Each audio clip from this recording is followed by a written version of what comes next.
the foundation beneath your feet. When we talk about health and longevity, most folks over 60 immediately think of nutrition, medication, or maybe a morning walk.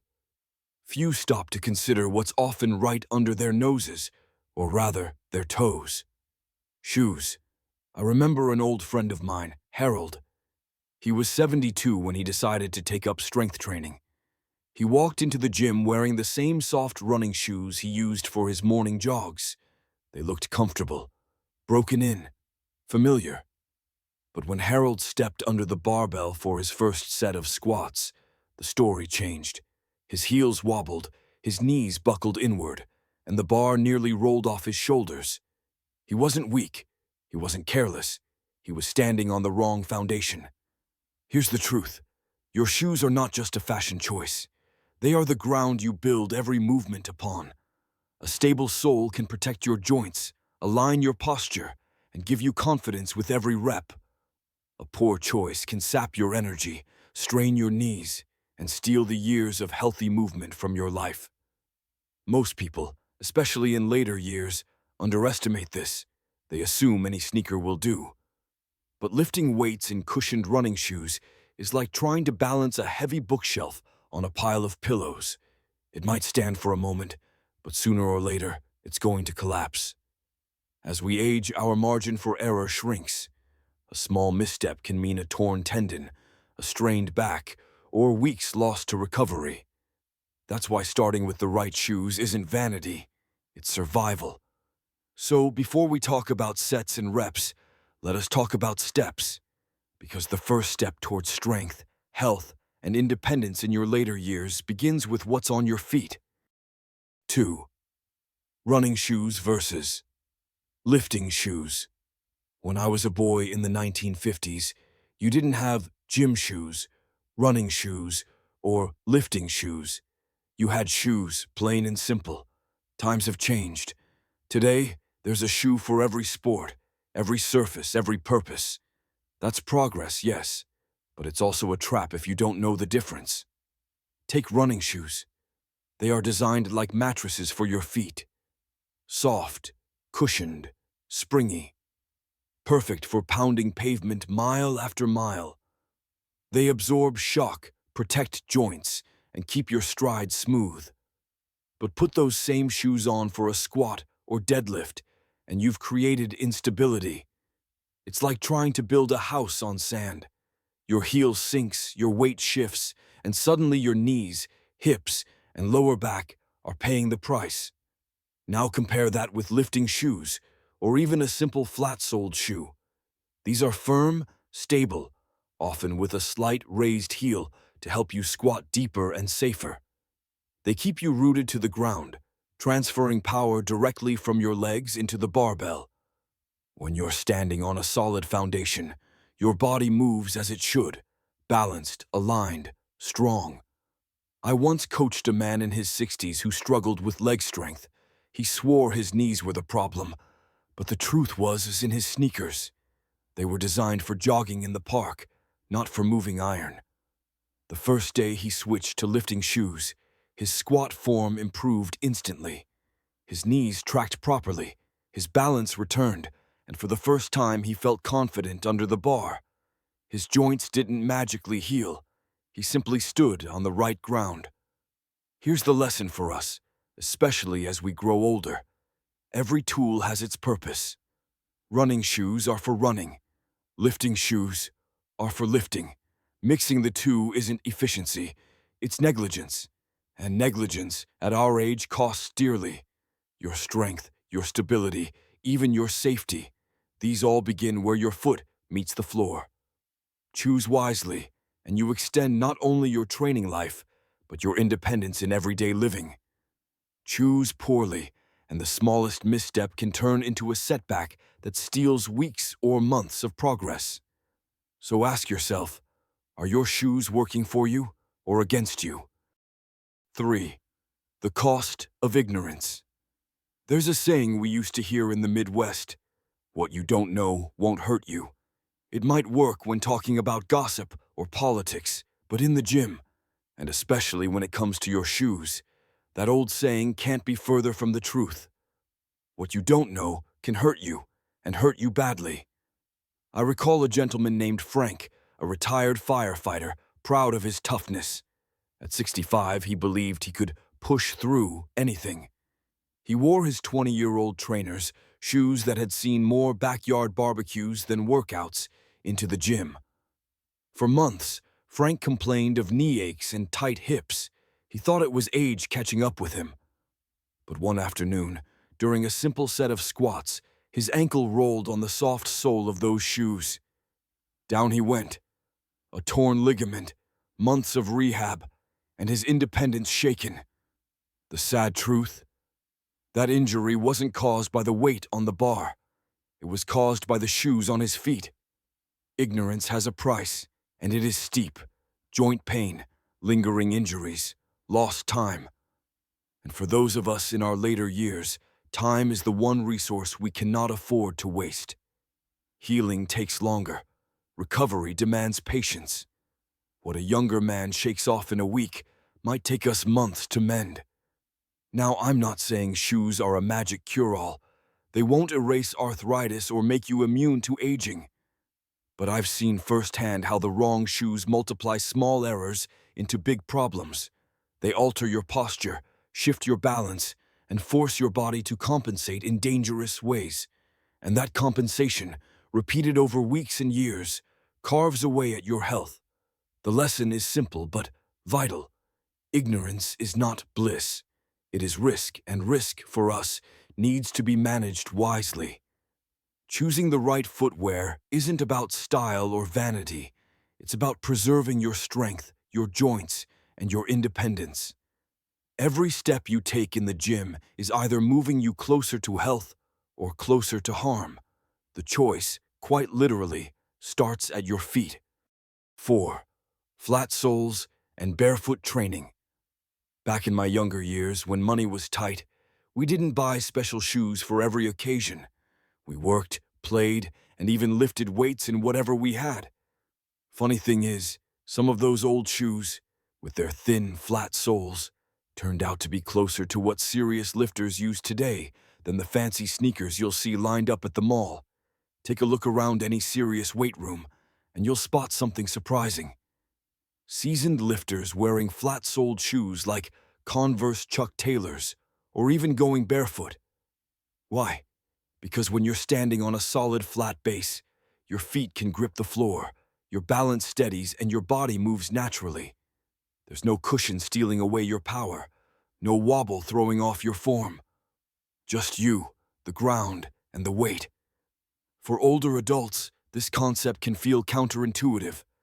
We've been told for decades that more cushioning means more protection. That's true if you're running marathons or standing all day on concrete. But when you're lifting weights, stability matters more than softness. A firm, flat sole allows your muscles and joints to align properly, reducing unnecessary strain. It helps you push through the floor with confidence instead of sinking into foam like quicksand. Now, barefoot training takes it a step further. Literally. Without shoes, your feet wake up. The small stabilizer muscles, often neglected inside cushioned sneakers, switch on and get stronger. Balance improves. Awareness sharpens. Of course, barefoot lifting isn't for everyone. Some gyms forbid it, and older feet with existing issues may need protection. But even simple exercises at home, like bodyweight squats or calf raises barefoot, can teach your body to move with better control. I once worked with a man in his 70s who struggled to stay steady during lunges. The fix wasn't heavier weights or longer workouts. It was changing from thick running shoes to flat soles. Within weeks, his balance improved, his confidence grew, and he no longer feared losing his step. The takeaway is simple. Sometimes less is more. You don't need high-tech gadgets to train well. Sometimes the best step forward is the one that connects you more firmly with the ground beneath your feet. 5. Cardio and cross-training confusion. One of the biggest mistakes I see in the gym is the belief that a single pair of cross-training shoes can cover every workout need. The commercials promise it. Run, lift, jump, and move in one shoe. It sounds practical, especially for folks who don't want to clutter their closet with gear. But here's the truth. A jack of all trades is usually a master of none. Cross trainers can be decent for light lifting, a short jog, or a fitness class. They offer moderate cushioning and moderate stability, a compromise between running and lifting. But compromise has a cost. If you run long distances in them, your joints may feel the pounding. If you try to squat heavy, the extra cushion robs you of stability. It's like driving an SUV, good for many things, but it will never outrun a sports car or outpull a tractor. For older adults, this confusion can be especially dangerous. Your body doesn't recover as quickly from mistakes. Wearing the wrong shoe for the wrong purpose might not hurt today, but over time it grinds away at your knees, hips, and lower back. I knew a man in his late 60s who loved circuit training. He wore his cross trainers faithfully, never missing a workout. But when he tried to increase his weights, his form faltered, his ankles wobbled, and soon he found himself nursing chronic Achilles pain. The problem wasn't his age or even his strength. It was his shoes. Here's what I tell people. If your workouts are mostly walking or light cardio, a comfortable walking shoe will serve you better. If you lift weights seriously, invest in a flat, stable pair made for that purpose. And if you do both, well, maybe you really do need two pairs. Think of it as buying the right tool for each job. You wouldn't use a butter knife to cut down a tree, and you shouldn't use the same shoe for every workout. Your health is too important to gamble on convenience. The right shoes for the right purpose can keep you active, balanced, and pain-free for years longer than you might imagine. 6. The psychology of shoes. I've lived long enough to know that the mind and body are inseparable.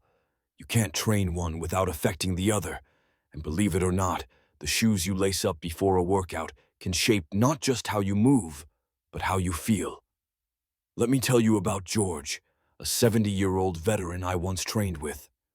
George had strong legs, a resilient heart, but he always looked timid when he stepped onto the gym floor. He wore old, worn-out sneakers, gray with age, frayed at the seams. When he lifted, his form wasn't terrible, but his confidence was. One day, his daughter bought him a pair of sturdy, flat-soled lifting shoes. The change was immediate. George stood taller. His posture improved. He looked like he belonged under the bar. It wasn't just about the shoes. It was about what they told his mind. You are prepared. Psychologists call this enclothed cognition, the idea that what we wear changes how we think and act. It's why a crisp suit makes you feel sharper, or why a uniform gives soldiers a sense of pride. In the gym, the right shoes send a signal. I'm ready, I'm stable, I can do this. For older adults, that signal can mean the difference between approaching the weights with fear or with courage. Of course, the shoes themselves can't build strength, but they can unlock the mindset needed to build it. When you feel steady underfoot, your brain relaxes, your focus sharpens, and your confidence grows.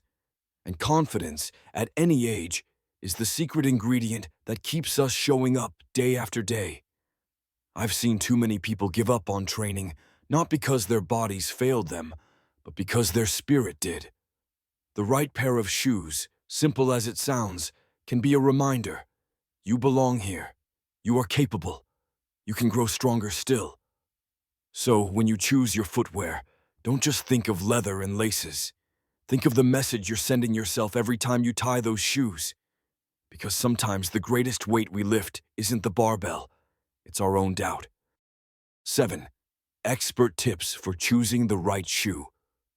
By the time you reach your golden years, you've probably learned that good enough rarely is. The same applies to footwear. In the gym, the right pair of shoes is more than a fashion choice.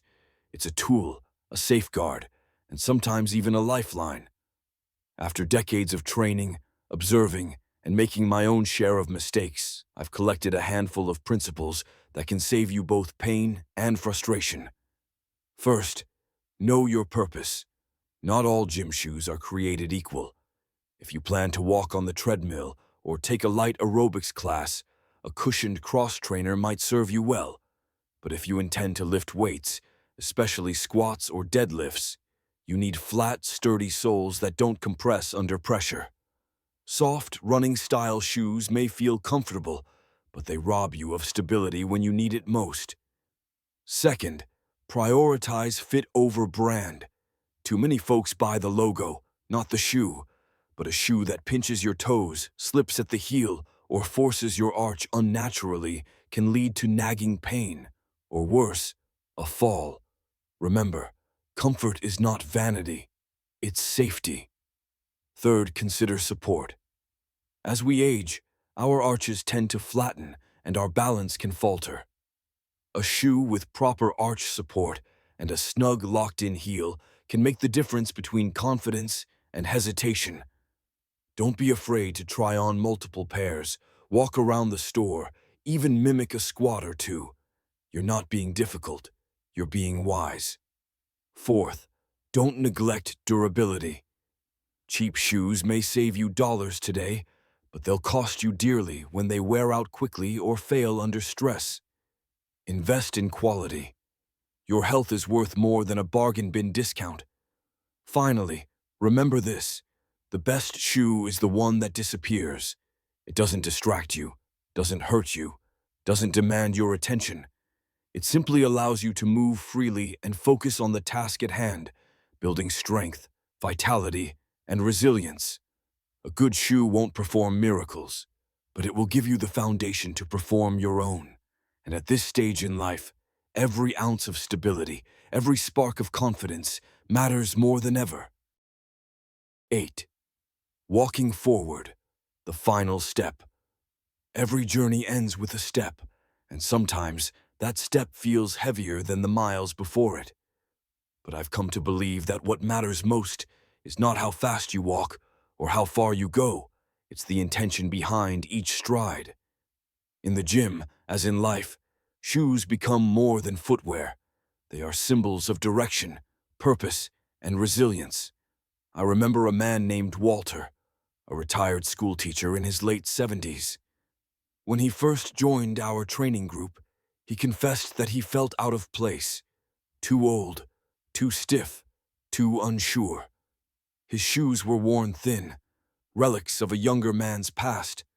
We worked together, step by step, until the day he walked in wearing a pair of sturdy trainers that fit like they were made for him. That day, Walter's shoulders rose, his smile widened, and his confidence filled the room. He no longer looked like an outsider. He looked like a man on a mission. The truth is, the right shoes won't make you young again. They won't erase the aches of age or the years behind you, but they can help you carry those years with dignity. They can give you the steadiness to keep moving when doubt whispers that you should stop. And sometimes that's all we need, the courage to keep moving. As we close this journey together, I want you to remember this. Health in our later years is not about chasing youth. It's about choosing strength over surrender, stability over fear, and persistence over excuses. The shoes you choose are not just for your feet. They are for your spirit. They remind you that you still belong in the gym, that you still have miles left to walk, and that each step, no matter how small, matters. So lace up, step forward, carry your years with pride, because the final step is not the end. It's the proof that you are still walking, still living, still strong,